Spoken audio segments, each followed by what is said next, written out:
Добро,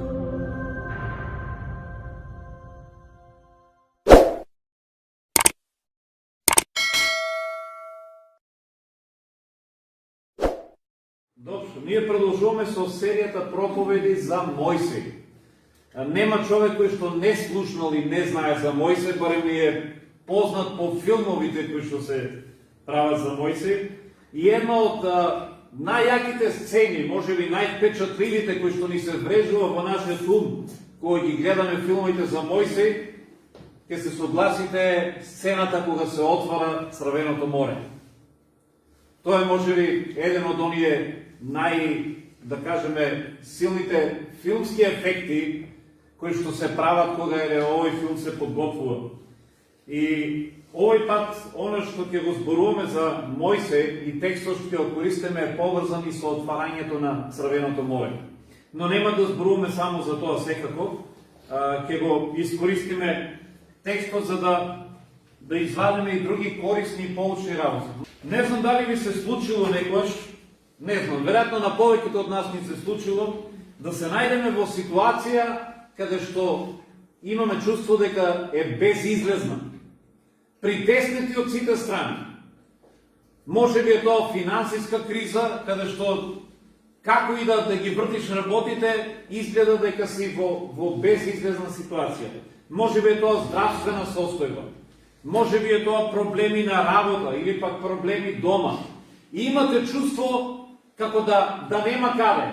И од едната и од другата страна како да сте на менѓеме. Нашиот народ знае да каже помеѓу чеканот и наковалната, нели? Од двете страни удират проблемите. Или пак знаеме да кажеме, имаме друга поговорка, угоре високо, удолу длабоко. Значи не можеш ни нагоре, ни надоле. Што правиме во таков случај? Кога сме во ситуација каде што мислиме дека нема кај да одиме, сме се нашле во тесно, во небрано, што вели нашиот народ. Во една таква ситуација се најдоа евреите, кога за прв пат ја доживеа слободата после 430 години робство во Египет. Конечно, под притисок или тие 10 казни што ги Бог испрати на фараонот, тој беше принуден да ги пушти, да ги ослободи. И тие излегоа, околу 2 милиона народ, тргнаа во пустината, но тогаш фараонот се предомисли. И фараонот одлучи да прати војска во потера по нив. И овој пат беше решен фараонот, веројатно, да ги уништи.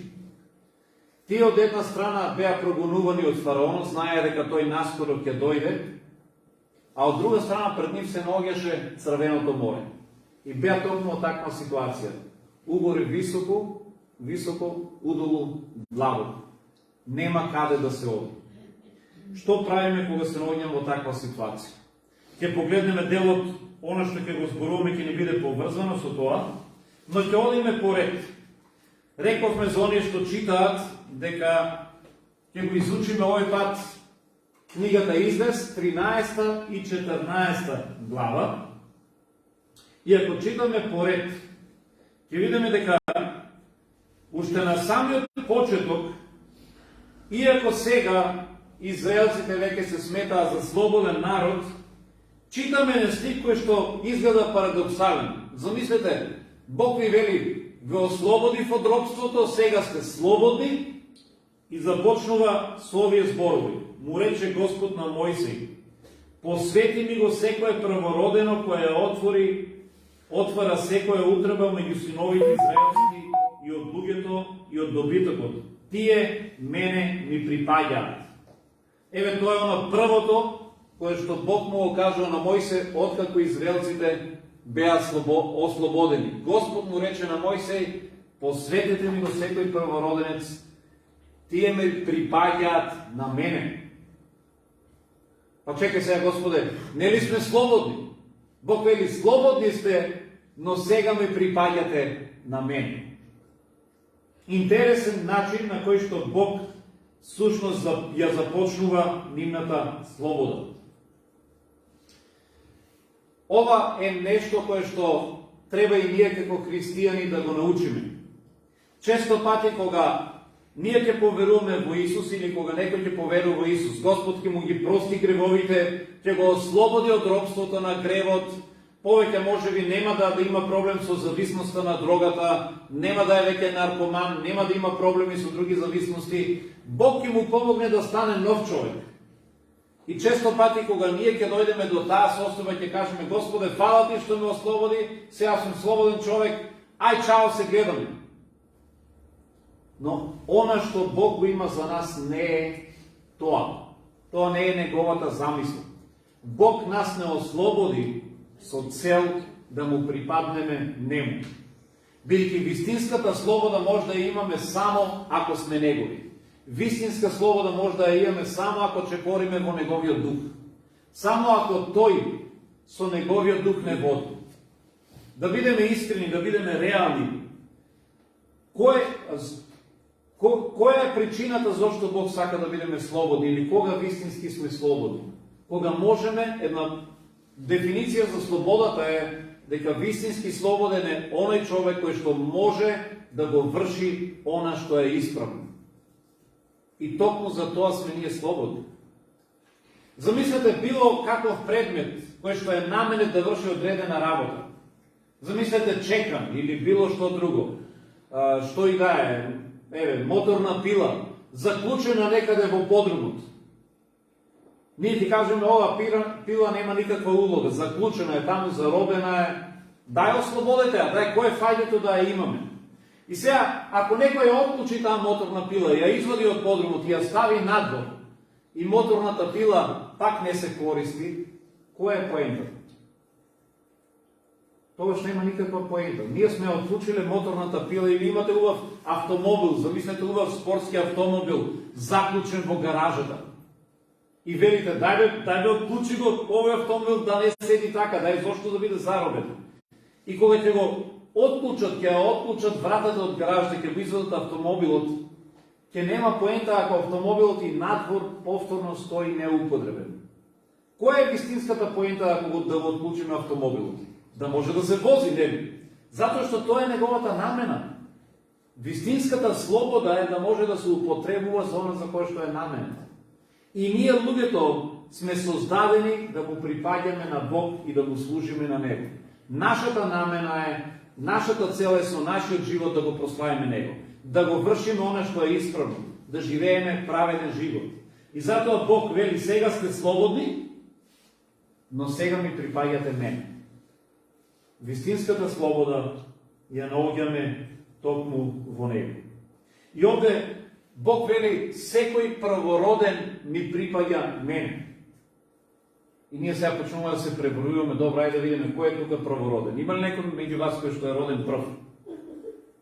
Има некој, сега Бог вели, вие сте правородени, вие му припаѓате на Бог. Но овде ќе си кажеме, добро, што е со останатите? Јас сум второ дете, јас сум трето дете, некој ќе рече во семејството, значи за нас ова не важи. Но ако го читаме Светото Писмо, ќе видиме дека понатаму, кога Бог зборува за оние што тој ги откупил, во неговите очи стануваат сите правородени. Слушате што пишува во Излез 4 глава 22 стих. Вели, кажи му на фараонот, вака вели Господ, Израел е мојот правороден син. Погледнете сега овде, Бог не зборува само за поединечно правородени, него Бог вели, целиот Израел во моите очи е мојот правороден син. Целиот Израел, целиот израелски народ е мојот правороден, вели Бог. Немој да го чепкаш, немој да си имаш работа со него. Тој е мојот правороден, ми припаѓа на мене. Целиот народ, целиот Божиот народ, Бог вели е мојот правороден. И во ова смисла, правороден станува асоциација за личност која што има посебен синовски или близок однос со самиот Бог, со живиот Бог. Исто така се однесува на оној кој што ги има сите права, привилегии и одговорности на наследник, оној кој што ужива посебен однос со Бога. Тоа се однесува и на нас кои што сме неговите деца денес. Ако читаме Во Новиот Завет, најнапред ни се кажува дека Исус е првородениот Син Божи. Но ако читаме во Евреите 12 глава, 23 стих, таму се спомнува собранието на првородените, кое што се однесува на црквата. Замислете, ние сме наречени собрание на првородените. Тоа значи дека во Божите очи ние сме неговите наследници, ние сме неговите омилени деца. Ние сме оние кои што сме откупени преку Исус Христос. И преку Него и ние сме неговите правородени. Тоа значи дека јас и ти сега му припаѓаме на Господ Исус. Ние не си припаѓаме на себе си. Тоа значи дека сме негови. Слушате што пишува во 1 Коринтијаните 6 глава 19 стих, вели: зар не знаете дека вашето тело е храм на Светиот Дух, кој ви е подарен од Бог за да живее во вас? И вие не сте ваша собственост, откупени сте со скапа откупнина. Знаете ли зошто му припаѓаме ние на Христос? Затоа што Христос плати за нас на крстот. Тој плати цената за нашето спасение. Јас и ти бевме робови на гревот. Јас и ти бевме осудени на вечна казна. Ние подлежевме на судот Божи и нашата судбина беше вечноста во пеколот. Но Христос дојде и на крстот пострада и ја плати цената за нашите греови, за мојот и за твојот. И на тој начин Христос не откупи и сега и ние како израелците му припаѓаме на Него. Ние сме сега Христос, му припаѓаме на Исус Христос. Не живееме повеќе за себе си. Апостол Павле на едно место вели дека Павле вели повеќе не го нема Павле и она што вели сега живеам јас, живеам за Христос, не живеам за себе си. Повеќе стариот Павле го нема. И истото треба да важи за нас. Ние кои што сме откупени, повеќе не живееме за себе си, туку за Христос. Има една интересна детска приказка, која што зборува за едно детенце кое што решило да се изработи бродче. Нашло некое парче дрво, го делкало, го изработило, го направило во форма на бродче, му ставило стапче нагоре, направило јарбол и бродчето изгледало многу убаво, дури професионално направено. Во близина имало некоја мало езерце, така да детето решило да отиде да го однесе бродчето и да го проба таму на езерцето. Го пуштило во водата и бродчето запливало. Почнало да плови по езерото. Но се случило неочекувано да дувле некое ветренце и го однело бродчето сосема на некоја друга страна. Момчето трчало по него, но не можело да го стигне и го изгубило од вид. По некое време момчето се шета во градот и гледа на излогот на една продавница токму неговото бродче. Некој изгледа го нашол, го однел во продавницата и сега се нашло таму.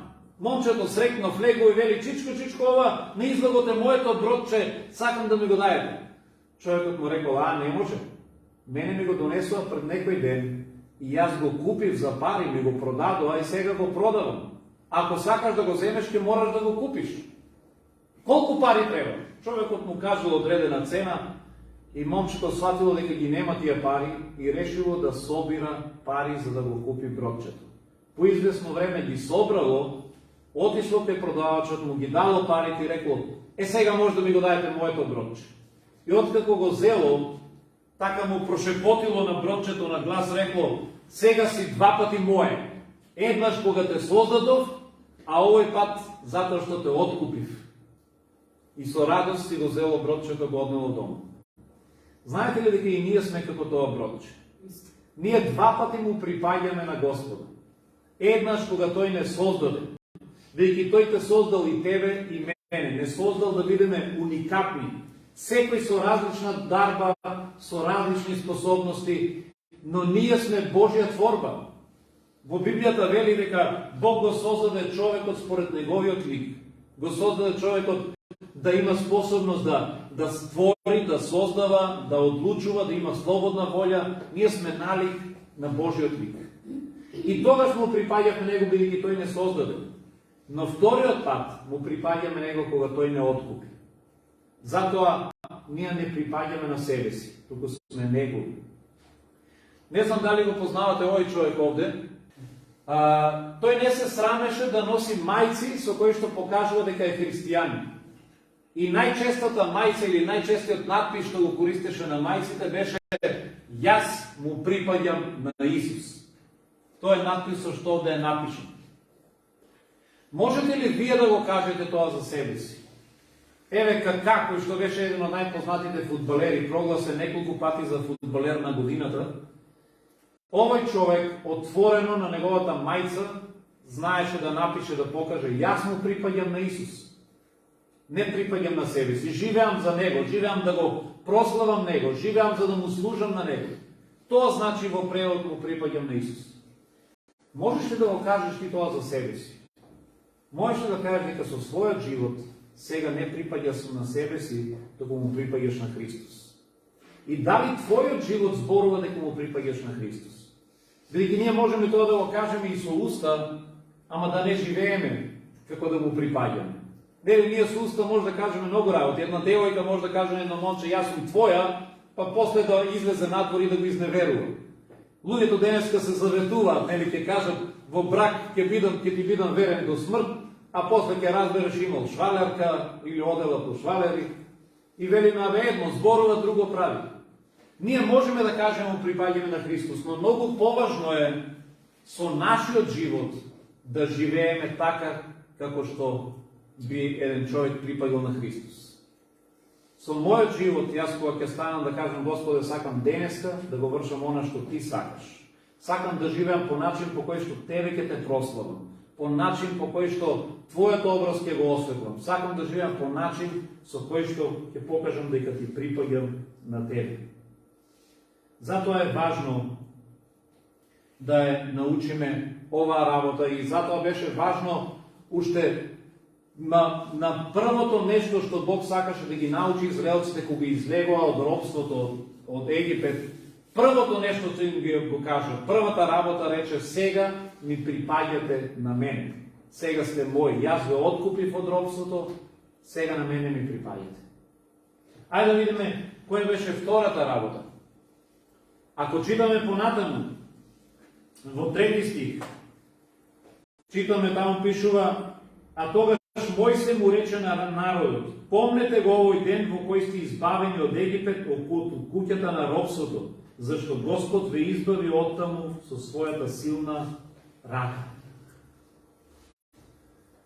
Овде сега Мојсе ги подсетува: помнете или не заборавајте дека вие бевте робови. Бевте робови 430 години и Господ ве ослободи. Овде сакаше Бог да ги научи на две работи. Прво, да не заборават дека тие беа доскоро робови, немаа слобода. И второ, требаше да научат дека нивната слобода ја должат на Бог. Бог ги ослободи. Они од нас кои што сме христијани подолго време, понекогаш го забораваме овој факт. Забораваме дека можеби пред 10-20 години ние сме живееле во греф. И понекогаш знаеме многу лесно да ги осудуваме другите. Јас сум се фатил себе си, не знам за вас. Јас сум се фатил себе си кога ќе видам како некој живее во греф и велам: "Абе, како може? Како може да живее по таков начин? Како може да ги врши овие работи? Како може овој човек, не знам, да пие? Како може да прави такви гнасни работи? Како може да ужива во порнографија?" И му се чудам. И после Свети Дух ќе ме подсети, ќе каже: "А се сеќаваш ли дека на времето и ти беше таков? И ти живееше во гревот?" Ние знаеме многу пати да бидеме лесно осудителни, заборавајќи дека и ние бевме грешници, и ние живеевме во грев. А слободата му ја должиме на Бог. Тој ме ослободи. Има една приказка за некој цар кој што потекнул од сиромашно семејство. Како момче бил многу сиромашен и често пати носел дури и скинати алишта. И инвентарот што го имал дома бил стар. Седеле на стари искршени столови или маси. Но, по Божја милост, дошол до таква позиција да биде цар. И сега во царските одеи, знаете, се е раскошно, се е убаво, облеката е најскапата, најубавата облека, но тој сепак решил додека бил во царските одеи, во неговиот замок, заповедал неговите работи од порано, старата маса, столови при старите облеки да му ги стават во една мала соба и секој ден влегувал во таа соба и поминувал по 10 минути внатре во неја. Еден ден неговиот советник го прашал, рекол: Господару, вие имате во царството се што ќе посакате. Може да имате најубавата трпеза, најубавите столови од најквалитетно дрво, ја имате најубавата ленена облека, кадифена, извезена, рачно, најскапата. Зошто влегувате во таа соба каде што има стари искинати јалишта, стари столови и така натаму? Зошто секој ден поминувате барем 10 минути таму? Знаете што бил неговиот одговор? Тој рекол: тоа се моите облики што ги носев порано, столот на кој што седев порано, и влегувам секој ден таму за да не заборавам кој бев и кој сум сега по Божја милост. Да не заборавам што бев, а што Бог ме направи. Да не заборавам каде бев и каде сега Бог ме подигна. Поминуваме ли ние така од време на време? Може би не во таква соба, но во такви мисли да не забораваме што бевме и Господ каде не донесе. Да кажеме: фала ти, Господе, што ме избави од таква ситуација. Знаете, евреите беа 430 години во робство. И некој ги си рече: 430 години не е можно да се заборават. Не се забораваат 430 години да робувате 5 века скоро, да робувате и можно ли е да го заборавите тоа нешто? И си кажете: не е можно. Не е можно. Замислете, пола од вашиот живот да сте поминале во робство, некој ви киднапирал, ве однел некаде во Африка или било каде и таму сте робувале, ве продал некаде и под на крајот од животот некој ве ослободил. Можете ли да ги заборавите тие години што сте биле робови? Кажете: не е можно. Па сепак, кога Исус се среќава со евреите, се случува еден абсурден момент. Видите, Исус почнува да проповеда помеѓу јудејците, помеѓу евреите и вели: ќе познаете вистината и вистината ќе ве ослободи. Кажува во Јован 8 глава. И знаете што му одговараат јудејците? Вели: како мислиш ќе не ослободи? Ние сме Аврамово потомство и никогаш на никого не сме робувале. И како велиш ти ќе бидеме слободни? Ги слушате ли евреите што велат? Тие му велат на Исус: ние никогаш на никого не сме робувале. Па чекайте, тоа се истите евреи чии што дедовци беа робови во египетската земја. Како тие никогаш на никого не го робувале? Замислете, евреите заборавија дека на времето биле робови. Ки си речете: добро, може би тие мислат за себе си, за нивната генерација, дека никого не робувале. Знаете ли, во периодот кога тие го кажуваат тоа нешто на Исус, дека тие беа под римско робство, во тој период самите тие беа поробени од римската империја. И тие доаѓаат на Исус и гордо велат: ние на никого не робуваме, на никого не сме робови. Интересно, тие брзо заборавија дека самите па и нивните дедовци беа под египетското робство. Па сепак Исус на тоа нешто им одговара. Слушайте што вели: вистина, вистина ви велам, секој што прави грев, роб му е на гревот. Секој што врши грев, му е роб на гревот. Може би ти денеска си велиш: ја на никого не робувам, јас сум слободен човек, јас сум свој газда, јас сум си господар на мојот живот, јас правам што сакам. Нели, многу пати така ние се удараме у граите. Но слушайте што вели Исус: секој што врши грев, му е роб на гревот. Знаете ли дека и јас и ти сме родени како робови? Секој еден човек е роден како роб. Роб на гревот. И можеме да бидеме ослободени единствено кога ќе му се предадеме на Исус Христос. Тој има сила да не ослободи од гревот. И ако ние сме одлучиле да го направиме тој чекор, само тогаш можеме да кажеме дека сме слободни. Има една интересна приказка за некој англичанец кој што се збогатил копајки злато во Калифорнија. Кога веќе имал доволно, тој решил да се упати во Нью Орлеанс, каде што требало се качи на брод да се врати во неговата земја. Но додека чекал таму да тргне бродот, наишол на една интересна ситуација. Тој бил во близина на пазарот за робови. И таму на пазарот се продавала некоја млада, убава црнкинка. Луѓето надавале пари, кој ќе даде повеќе за да ја купи. И се знаело по нивните очи, се гледало сите овие луѓе што лицитирале, што планираат со оваа робинка. Таа била убава, згодна, млада, веројатно сакале сексуално овие луѓе да ја користат и да ја злоупотребуваат. Замислете што ќе се случи со неја откако некој од нив ќе ја купи. Трговецот кога го видел ова нешто, сета ова сцена, тој одлучил тој да ја купи. И ја понудил највисоката цена, така да другите не можеле да парираат и на крајот девојката му припаднала нему. Кога била исплатена сумата и таа била доделена на новиот собственик, тој ја фатил за раката и ја одвел во некоја зграда и тогаш таа, без да слушне што тој има да ни каже, го плукнала во лице и му рекла: те мразам. На тоа нешто тој и возвртил и рекол: јас те купив со една причина. Сакам да ти кажам дека ти сега си слободна. Те пуштам на слобода, можеш да одиш. И таа, не разбирајќи што тој вели, таа повторно рекла: те мразам. Тој рекол: зар не разбираш, јас те откупив за да бидеш слободна.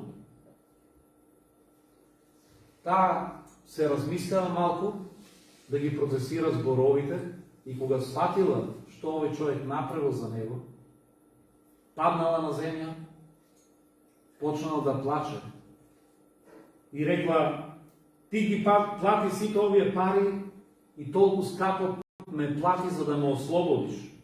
Да, токму така рекол тој. Тогаш со солзи во очите рекла таа: сега кога ти ме пушташ на слобода, јас сега сакам да бидам доброволно твоја робинка. Сакам да бидам со тебе и се што сакам е да ти служам. Еве, тоа е она што го направи Господ Исус за нас. Ние бевме робови, тој не ослободи од робството, ја плати скапата цена, и тоа не со пари, тој плати со неговиот живот на крстот. И ако ние ја разбираме таа негова љубов и дека тој ни го мисли најдоброто, ние би требало понатаму се што ќе сакаме сега да му служиме доброволно. И токму тоа го вели апостол Павле на едно место. Тој кажува, кога се представува себе си и во посланието, тој вели: апостол Павле, Христовиот слуга или Христовиот роб. Токму и затоа на едно место ни се кажува дека ние сме робови на она на кое што се предаваме. Павле вели: или се предавате на гревот и сте негови робови, или се предавате на правдата и станувате робови на правдата. Решаваме да служиме на Господ Исус. Прашањето е: чии робови сме и ние денес? На што одлучуваме да служиме? Дали сакаме да служиме на гревот или да служиме на нашиот Господ? И имам уште две работи да споделам со вас. Сакам да се фокусираме на овој дел од 13 глава. Најдов на еден интересен момент. Не знам колку мина од вас го читавте ова дома, но пишува кога фараонот дозволи народот да замине израелскиот народ. Читајте овде еден интересен момент. Вели: Бог не ги поведе кон филистејската земја, иако оттаму беше најблизу. Имено Бог рече: народот може да се премисли и да се врати во Египет кога ќе види војување. Затоа Бог го поведе народот по заобиколувачки пат низ пустината до Црвеното море. Или во некои преводи стои: Бог го поведе народот по долгиот пат. Колку пати во животот ние размислуваме, Па зар пократкиот пат не е најдобриот пат? Често пати ние мислиме, добро бе Господе, нели гледаш ова е најлесно, вака направи. Ова е наједноставно, нели може најлесно вака да направиш и да се решат сите проблеми. Често пати кога ни не достигат пари, ние знаеме да кажеме, Господе, нели може едноставно само пушти пари од озгоре и готово решена работа. Најлесниот начин е, дај ми пари, дај ми ти 2 милиона на мене евра и јас знам што ќе правам. Лесно, решени сите проблеми. Зошто Бог не го избере најкраткиот пат? Овде вели Бог го избра по долгиот пат, иако не ги водеше по патот кој што беше пократок, но избра подолг пат. Еве како Бог можеше да ги води. Евреите се наоѓаа некаде овде. Тие требаше да стигнат некаде овде. Најкраткиот пат, гледате ли каде беше? Вака. Ова е најкраткиот пат. Но погледнете Бог како ги водеше. Ги водеше овде надоле, па преку Црвеното море, па овде до Синај, па нагоре, вака, па за да стигнат до тука. Ние ги скажеме, добро бе Боже, шо не шеташ? Шо не шеташ? Ки си речеме, изгледа овој Бог, ако отвори туристичка агенција, ќе пропадне. Не го бива баш за да може рути да воведе. Зошто го избира по долгиот пат, наместо краткиот? Често пати Бог го тоа прави и во нашите животи. Она што на нас во нашиот ум изгледа наједноставен, најкраток пат, понекогаш Бог не го избира тој пат и ни приведува некоја друга рута. Сте се запрашали ли зошто? Еве денеска ќе го најдеме одговорот. Една од причините се крие во самиот текст. Вели Бог не ги поведе по краткиот пат, затоа што не сакаше тие кога ќе видат војна да се исплашат и да се вратат назад пак во робство. Ова беше земја на филистејците тука, припаѓаше. И ако тие тргнаа по тој пат, Бог знаеше дека филистејците ќе ги нападнеа и ќе имаше војување.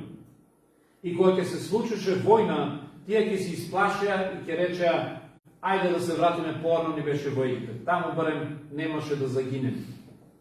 Значи, една од причините беше затоа што Бог сакаше да ги поштеди од повеќе страдања.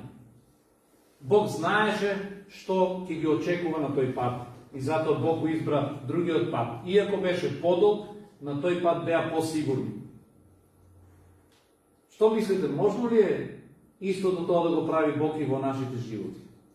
Ние сакаме пократок пат, а Бог вели на тој пат, и јас знам дека ќе наидете на повеќе проблеми. Тој пат не е добар за вас. Бог одлучува да ни даде друг пат, кој што нам ни изгледа неразбирливо, неразумно, но тој пат на крајот води до повише благослови, отколку пократкиот пат. Често пати дури кратенките, знаете, кратенка по краткиот пат знаат да бидат сушност местенка на ѓаволот. Ѓавол знае да дојде да ни шепне, избери го по краткиот пат. Зошто мора да учиш факултет 4 години, абе, потплати само некого, абе, ќе си добиеш диплома за 1 година, за џабе. Избери го по краткиот пат. Ние сакаме да работиме за да дојдеме до пари. Бог вели, шо мора да работиш? Отиди едно ставање таму пари во коцкарницата, ќе ги добиеш сите пари за цел живот. Избери го по краткиот пат. Побрзо ќе стигнеш до богатство. Или пак влези во некоја некој матен бизнис по краткиот пат. Знам еден пријател кој што ќе ти понуди, абе нешто да продадеш, дрогичка тука таму, абе за 1 година си богаташ. Треба само една пратка да пренесеш и веќе ги имаш парите. Една пратка, ништо повеќе. И често пати ѓаволот ќе ви го нуди по краткиот пат. По краткиот пат до богатството, по краткиот пат до успехот, по краткиот пат до било што друго. По краткиот пат за да може духовно да растеш, но тоа се кратенките на ѓаволот.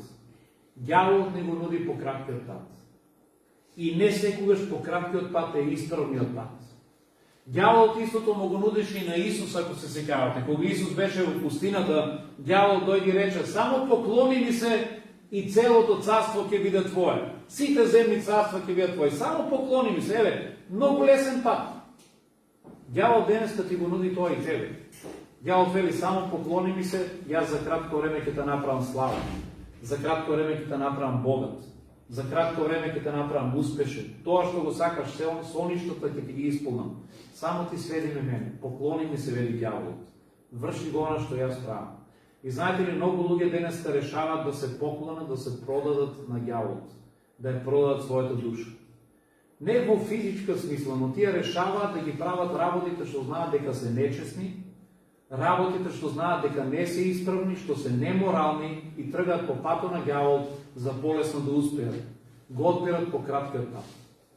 Ние христијаните го одбираме по долгиот пат. Не секогаш тој пат е лесен, тој е дури и тесниот пат, но Бог вели тој е патот кој што е исправниот и тој пат е подобар за нас. Се сеќавате еднаш кога Исус му дојде и му кажа дека Лазар е болен. Најлесниот начин или најкраткиот пат беше Лазар да отиде веднаш таму, Исус да отиде веднаш таму и додека уште Лазар не беше мртов да го исцели. Што е полесно? Да оздравите човек што е болен или да вратите некој од мртвите? Што е полесно? Да оздравите болен.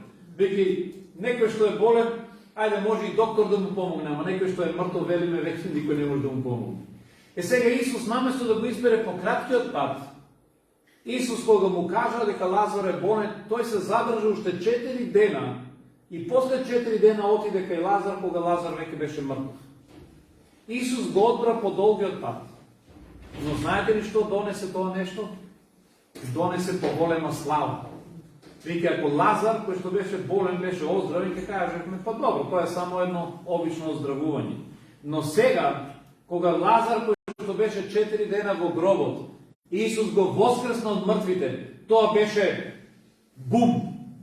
Тоа беше најважната вест која што одекна насекаде.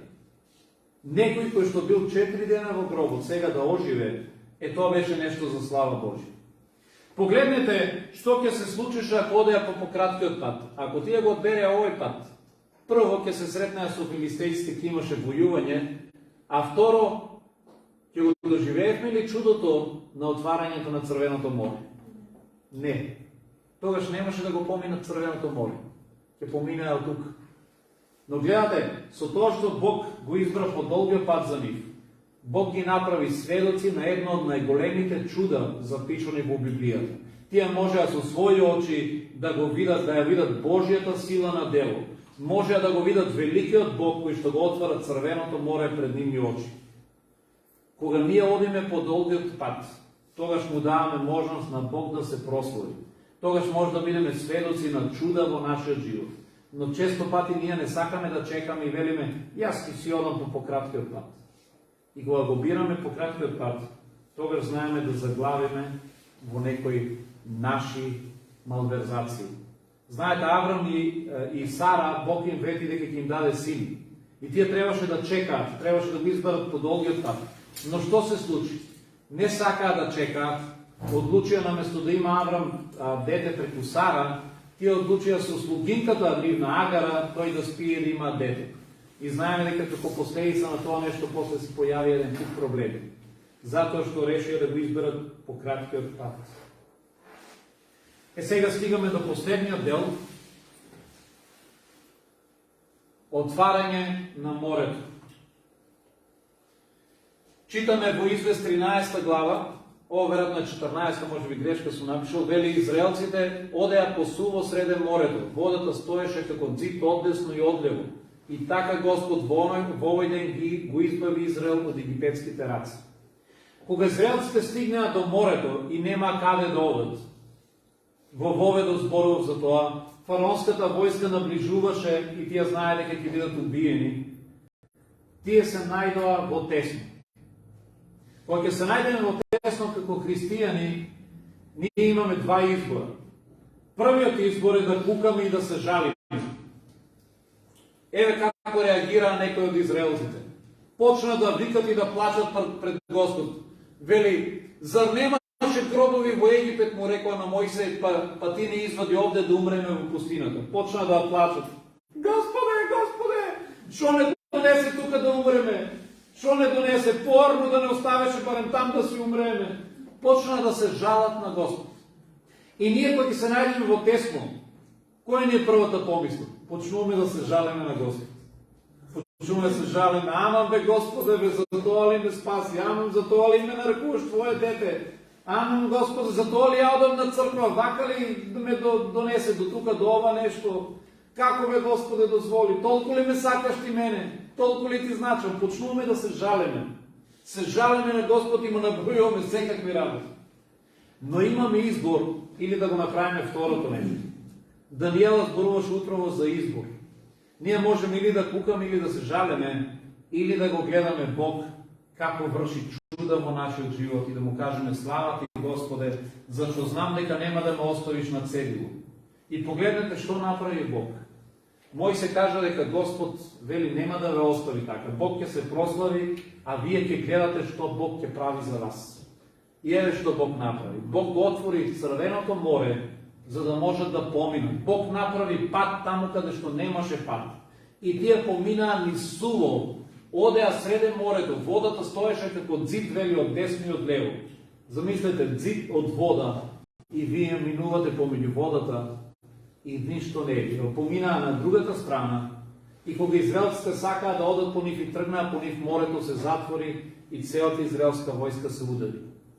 Но тоа беше едно од најголемите чуда на кои што беа сведоци израелците. И ова нешто денеска станува и символ на нешто друго. Ние сакаме од Библијата секој да извлечеме и нешто кое што е поука за нас. Минатиот пат ви реков дека Пасхата е символ на Христовата жртва за нас. Кога евреите сите во својот дом има Пасха, заклаа јагне, тоа значеше дека евреите го прифаќаат Божјото јагне. И тоа беше символ на тоа кога некој ќе поверува во Исус и ќе го прифати Божјото јагне за свој спасител. Тоа е моментот кога стануваш христијанин. И сега, кој е следниот чекор кога некој ќе стане христијанин? Откако некој ќе стане христијанин, што друго му порачуваме ние? Што велиме? Што треба сега да направиш? Станува христијанин, одлучил да го следи Исус и што му велиме? Сега ти треба, што треба да направиш?